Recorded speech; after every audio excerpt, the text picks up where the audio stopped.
ახლა აქ თქვენ ხედავთ შავი ჯარისკაცების ახალ თაობას, რომლებიც გამოიჩენენ იმ ბადეში დადებული კვერცხებიდან.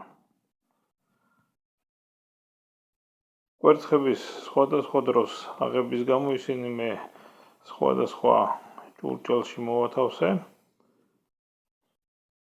და ცოტა ხნის მერე შევეერთებ ერთად. სხვადასხვა ასაკისები არიან.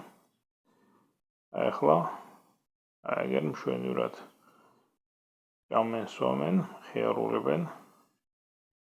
ჯერ ასე ვთქვათ, ადრეა მათი გამოყენება.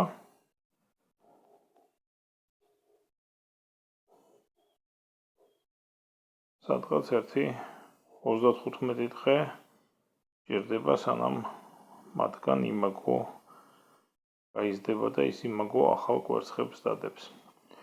ასე რომ ტექნოლოგიური ციკლი შავი ჯარისკაცების გამრავლების თავიდან ბოლომდე შეკრულია, როგორც ხედავთ. რუსულად მანამდე ჰქონდა ეს შეკრული, მაგრამ უბრალოდ ვიდეოები არ მქონდა გადაღებული.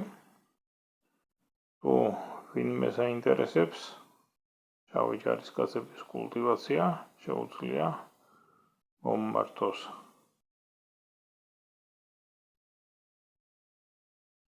კიდევ რამდენიმე ესეთი ჭირა მაქვს, სადაც შავი ჯარისკაცების ლარვები არიან გამოჩეკილები. დღეისათვის სულ ეს იყო.